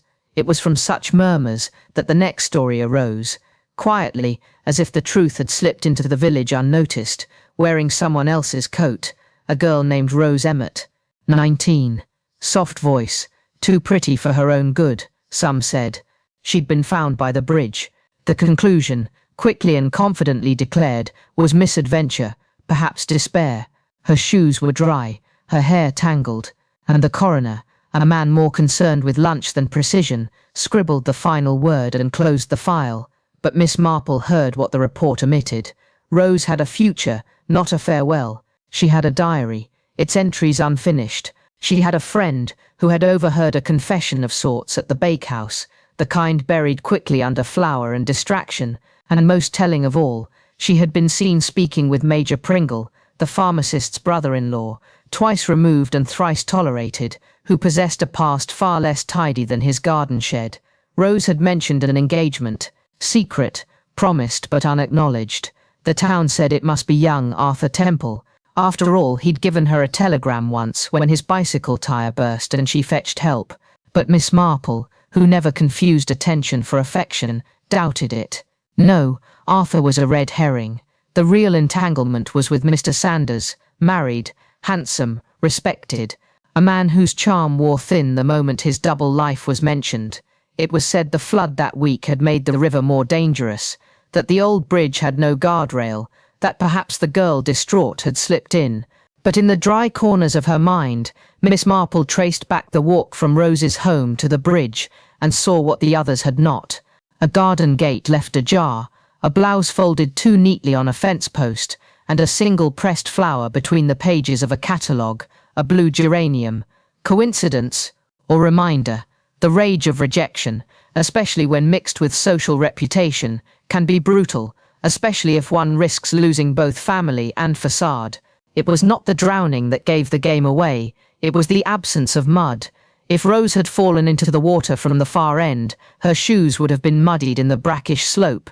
But they were clean, bright even. She had not fallen in at all. She had been placed, delicately, almost lovingly, and Miss Marple, pouring herself another half-inch of tea, said simply, "There are crimes committed in rage, but the ones wrapped in affection leave far deeper scars." It was later that evening, after the club had dispersed and the vicar's clock had struck a sleepy 11, that Miss Marple, alone but never quite isolated, threaded her thoughts together. Dr. Rosen with his footsteps, Rose Emmett with her unworn grief, and now the familiar rhythm of secrets too carefully tucked into polite conversation. She did not speak much, but when she did, it was with the quiet authority of someone who knew that truth rarely raised its voice. "Crimes may vary," she said, almost to herself, as she adjusted the lace edge of her pillow slip, "but people don't." It was not a boast, nor a maxim, it was observation refined into philosophy. For espionage, though wrapped in codes and telegram trails, is still nothing more than a game of loyalty and betrayal. Domestic tragedies, though painted with gossip and powdered with judgment, still boil down to the same hunger for possession, recognition, or a place to belong. The double life of the Viennese visitor, the deception within a blue ink bottle, the motive masked behind a fragile engagement, each different in dress, but identical in structure. People lie in predictable ways. Their fears follow them, even across oceans. Their secrets do not vanish. They compress, like steam behind porcelain. And those secrets, if left unchecked, will erupt, sometimes with a violent reaction, sometimes in a whisper, sometimes in a handwritten letter left unsigned on a hall table, just visible enough to hurt. Miss Marple had no need for chases, nor fingerprints, nor clocks synchronized to the final hour. What she read was the pattern of the ordinary. The cup moved 2 inches to the left, the slipper left out, though the weather was warm, the alibi that sounded too polite to be real. She knew that rage, when repressed, disguises itself in gifts, that revenge, when dressed in good manners, passes as grief, and above all, she knew that every facade, no matter how carefully painted, eventually cracks in the corners. In both cases, the international and the intimate, it was not the act that exposed the truth, but the silence that followed it. Miss Marple never condemned. She did not seek confessions. She simply understood. She listened.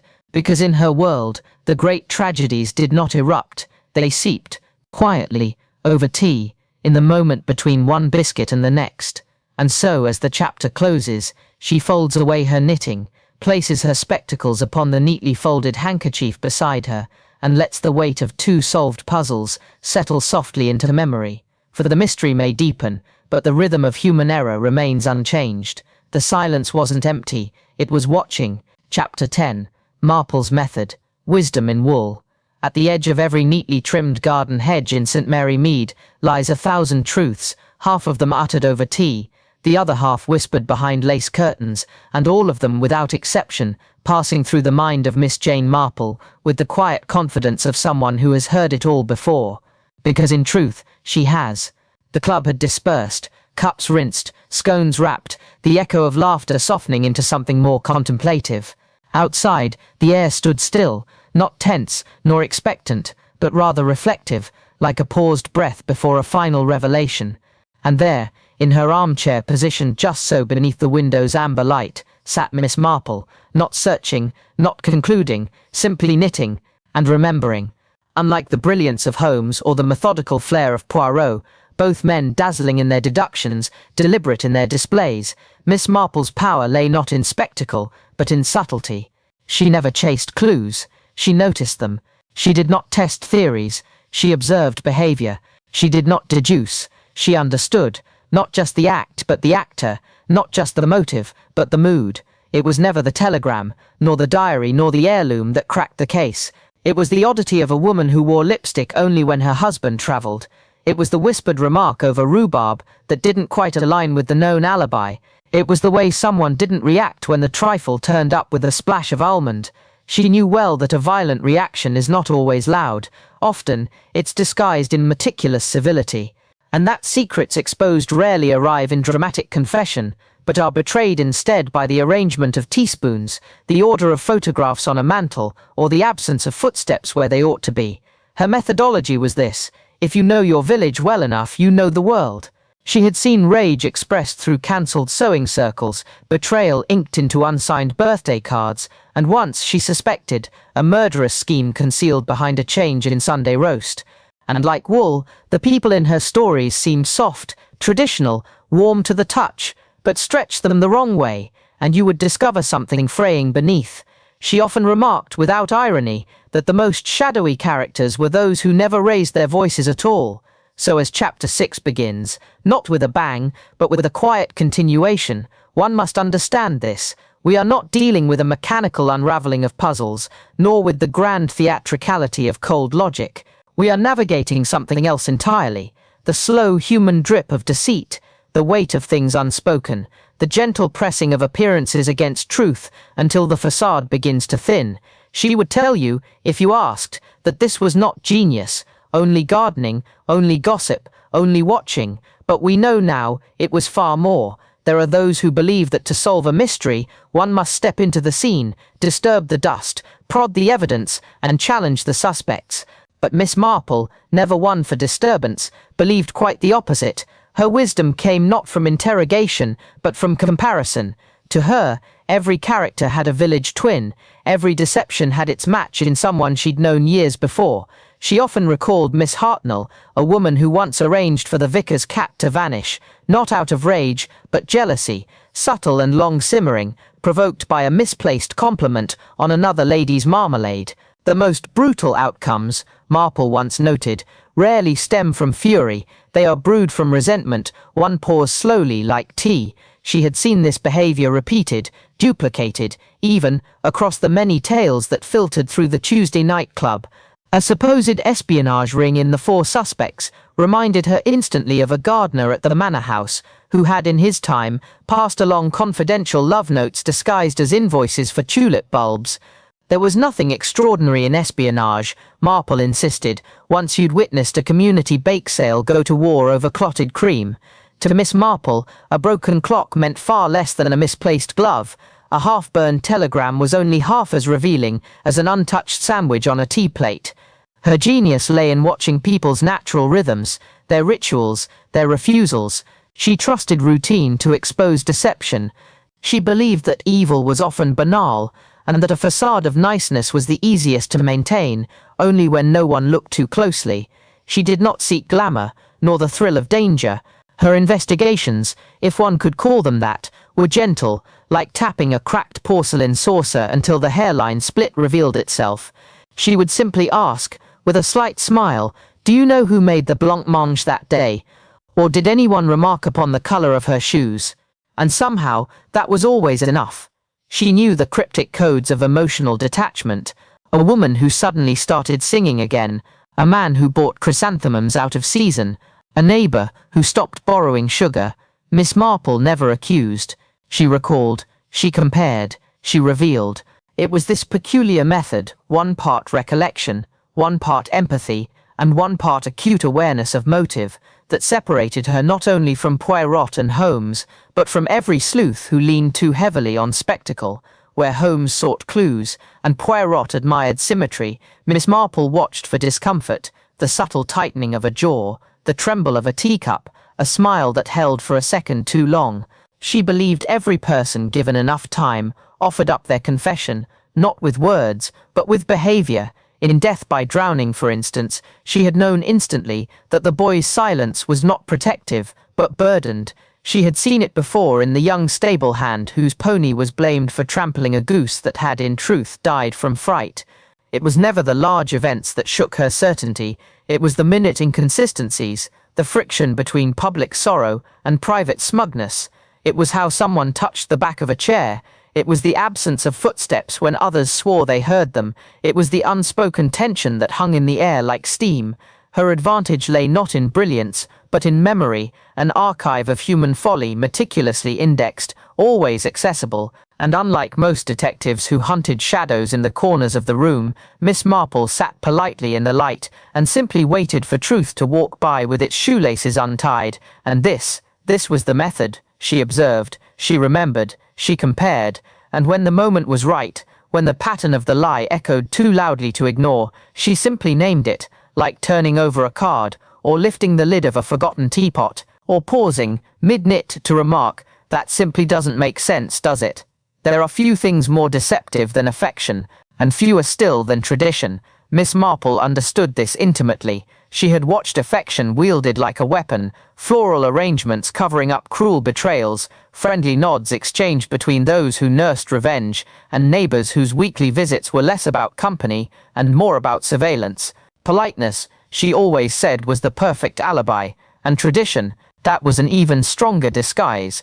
The same plates laid out at the same table for decades, even as the chairs around it changed, even as loyalties shifted, even as bitterness fermented quietly beneath practiced smiles.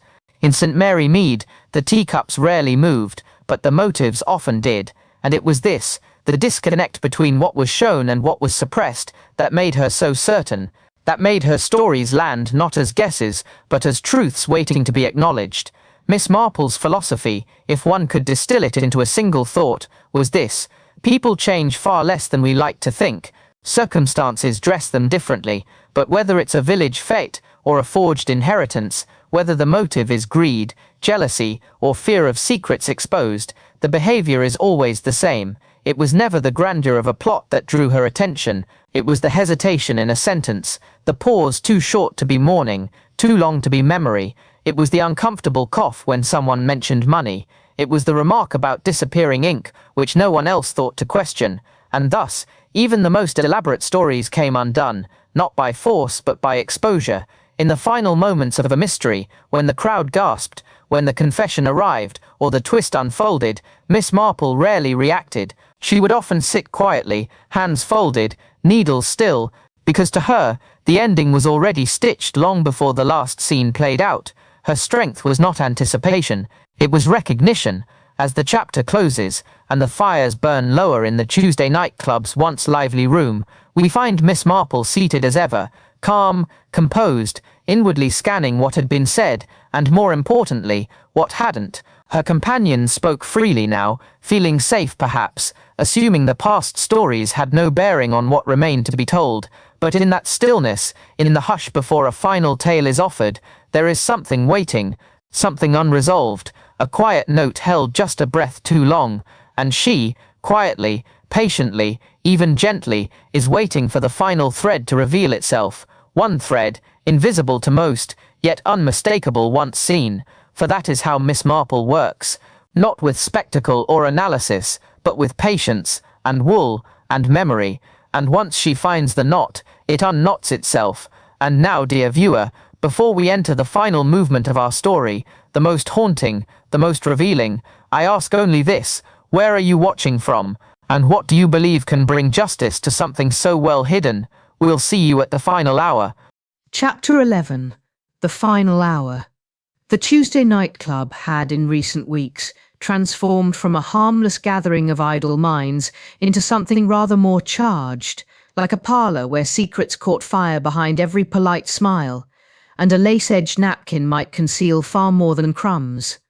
At its centre, of course, sat Miss Jane Marple, with her pale blue cardigan, her unfailing patience, and her eyes which never quite rested, even when she appeared to be knitting. One would be forgiven for mistaking her silence for absence and her softness for surrender, but that would be the greatest red herring of them all. That evening, the room had settled into a quiet murmur. No one could quite admit to it, but the tales shared over tea had begun to feel uncomfortably close to real life. Each guest had offered their puzzle, and each had unknowingly stripped a layer from their own character in the process. There had been rage masquerading as restraint, brutal truths hidden within pleasantries, and threads of betrayal woven beneath even the most loyal tone. But it was tonight, yes, this night, when the last tale would surface and the mask would finally slip. For there remained, as Miss Marple well knew, a truth left unspoken, and it was waiting for her. Lloyd cleared his throat, clearly uneasy, perhaps regretting that these weekly salons had gone from intellectual amusements to something far more uncomfortable. Joyce Lempriere, the artist, sat clutching a teacup she hadn't sipped from, eyes fixed on nothing in particular. Major Pritchard had spoken little all evening, and his right leg, the one he injured in India, kept tapping out a nervous rhythm against the table leg. Raymond West, Jane's nephew, had proposed this final topic with a kind of theatrical flair. "Let's each return to the case that puzzled us most," he had said, "the one we never could quite forget." But as the words left his mouth, there was the unmistakable impression that he was not inviting a memory, he was preparing an ambush. Miss Marple didn't flinch, and so it was that the tale of 4 suspects was returned to. Espionage tucked into an English garden, loyalty disguised in shadow. It had been told before, yes, and solved, at least on the surface. But tonight, Jane spoke slowly, as though she were fingering a skein of wool, testing its strength. The details, she began, were always secondary. What mattered was character. The alibi of the German housekeeper had always seemed too neat, a telegram too conveniently destroyed. But most revealing of all, she said, was not what they remembered, but what they omitted. There had been a confession once, though veiled, a legacy of secrets passed through whispered hallways, and a motive concealed behind duty. The poison used in that instance had been intellectual, paranoia, fear, the manipulation of trust. Miss Marple's voice lingered on that word, trust. She did not accuse, she never needed to. And then, as if drawing a thread from that same cloth, she turned to the second and final tale, death by drowning. The room drew taut, for this was the one tale which had never sat easily with the group. Too provincial, too uncomfortable, too uncomfortably close. A girl had vanished. Her name was Rose. The town had whispered of a misstep, a flirtation, a mistake, but Miss Marple had always disagreed with the official story. "Girls like Rose," she had said, "are rarely given the benefit of the doubt, and yet they often see everything." There had been a man involved, of course, polite, respected, and a companion too close to be casual, too silent to be innocent. The diary Rose left behind was considered irrelevant by the local constable, but Jane had read it, every line, every cryptic metaphor, and barely concealed confession. It was all there, she said softly. Every answer, hiding in plain sight. Major Pritchard shifted uncomfortably. Raymond spoke. "You once said, Aunt Jane, that you solved it quietly, that the truth was known, just never shouted." "Yes," she replied, "because shouting would have been a violent reaction, and sometimes justice is gentler than rage. But it comes, all the same." At that the room went utterly still. No clink of cup, no stir of fabric, for it had become clear that this was no longer a discussion of fiction. The guests, each one, had been weighing their own conscience against Jane's calm observations, and now they began to realize, perhaps too late, that Jane had known more than they had ever intended her to. The chair beside her, once empty, was now occupied by a small notebook, the same one she had used since the beginning of these Tuesday evenings. Inside, observations, names, clues dismissed by others, but filed away by Jane with quiet efficiency. And at the top of the page, tonight's date. She looked up. "There is a pattern," she said simply, "to human behavior, a kind of domestic symmetry. Crimes may vary, but people do not." It was not a confession, not exactly. Miss Marple had not accused. She never did. What she offered instead was far more disarming, recognition, and that was what made the silence in the room so absolute. There had been a moment, fleeting, but unmistakable, when Major Pritchard's gaze dropped to the tablecloth, and his fingers, so used to military command, trembled slightly as they adjusted a teaspoon that needed no adjusting. The others took note. though no one spoke. To interrupt her now would be unthinkable. Jane continued in her gentle voice, recalling a particular telegram that had arrived years ago, at a time when no one thought to question its timing, nor its sender. A small thing, easily overlooked, but she remembered it, not because of what it said, but because of the curious absence of one detail. There had been no response. And Major Pritchard, in those days, had responded to everything. He was, as he liked to remind others, a man of discipline. That break in habit was the first clue. Not loud, not obvious, but irregular, as all real truths are. She did not pause for effect. She simply went on, tracing a story back to a misplaced will, a facade of companionship, and the unexpected reappearance of a woman long thought vanished. A woman with no family, no claim, and yet someone had sent her away with urgency. Quietly, efficiently. Raymond interjected then, not to challenge, but to understand. You believe the will was changed. I believe it was never seen, she replied, without raising her eyes. Disappearing ink, common enough if one knows where to buy it, and convenient when paired with vanishing loyalties. Now it was Joyce who stirred, lips parting slightly as if to speak, then closing again with a kind of weary defeat. For she, more than anyone, had insisted for years that what happened to Miss Bentham, her neighbour, her friend, had been a matter of natural causes, a heart too fragile for confrontation. But Jane had always doubted the motive of that friendship. Too attentive, too saccharine, and too timely, especially once the inheritance changed hands.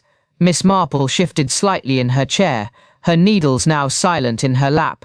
The blood-stained pavement, the so-called accident, the girl who walked away with red on her shoes and tears in her voice, all of these, my dears, are connected. The others blinked. For the first time, it became clear that Miss Marple was not recounting tales in isolation.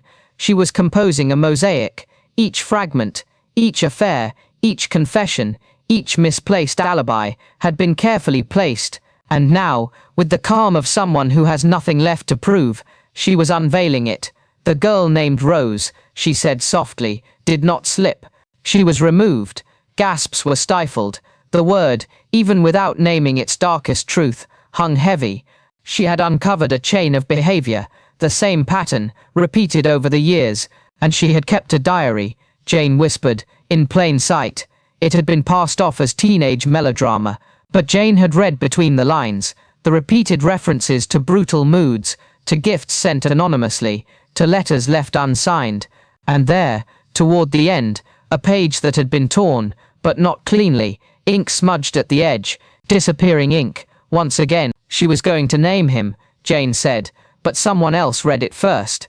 There it was, the violent reaction that followed, not with fists, not with threats, but with the weapon most used in these settings, influence, a suggestion that the girl was unstable, that she had wandered off, that water was her end, and silence her epitaph.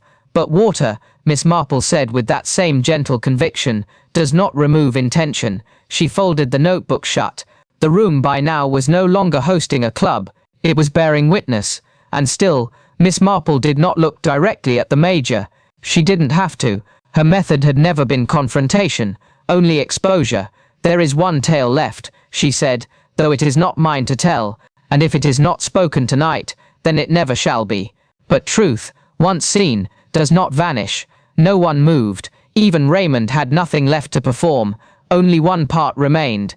And as Miss Marple slowly reached for the final skein of her knitting, red, deeply red, it became clear what had tied this all together. Character, not evidence, not logic, but the patterns people cannot help but repeat. In the quiet that followed Miss Marple's final remark, there was a stillness not born of fear, nor shock, but of recognition. One by one, the members of the Tuesday night club realized they had not merely heard stories, they had been placed within one. Major Pritchard did not deny it. He merely sat straighter, hands folded, gaze on the darkened window, as if some fragment of honor could still be rescued from the reflection. But it was Miss Marple who had the final word, not with judgment, but with clarity. I do not bring justice, she said softly, only light. What others do with it is their own affair. It was not an accusation, it was an invitation. the kind only a certain kind of conscience could answer. Joyce, pale but composed, reached into her handbag and removed a folded sheet, the final page of Rose's diary, long thought destroyed. It had not vanished, it had simply been withheld. The ink, now barely visible, bore a single name, a name no one in that room would ever forget. The telegram, the disappearing ink, the red-stained shoes, the missing will, the sudden inheritance, each thread now wove into place, not as separate tales, but as one long pattern of deception, repeated and perfected over time. Miss Marple stood, rare for her, and collected her things with the deliberate care of someone who has done what was needed, and nothing more. Her needles slid into their pouch, her wool neatly wound. Her gaze never lingered on anyone in particular, for she had always looked through, not at. As she walked toward the door, Raymond finally spoke. "Jane, was there ever any doubt in your mind?" Her reply came without pause. "None. But truth, my dear Raymond, only matters when people are ready to hear it." She left the room, not triumphant, but steady, as if stepping from one world back into another, one that was smaller, quieter, but not without its mysteries. And in her absence, the club fell silent, not broken, not betrayed, but altered, like a curtain drawn back to reveal what had always been behind it. And so, dear viewer, we reach our final hour, not with spectacle, nor with vengeance, but with understanding. In the end, justice did not come from force. It came from awareness, from one woman who watched, remembered, and refused to accept the facade. It is not always the loudest voices that speak the truth, nor the cleverest who see it. Sometimes, it is the quietest woman in the room, with wool in her hands, and an entire world unfolding behind her eyes. If this story has moved you, unsettled you, or made you reflect on the way people hide their intentions behind habit, I invite you gently to subscribe, as we return next time to another forgotten corner, another whispered tale, another clue waiting in silence. And tell us before you go, where are you watching from? And what do you think brings true justice, when truth itself has been hidden in plain sight? Thank you for watching. Until the next mystery calls.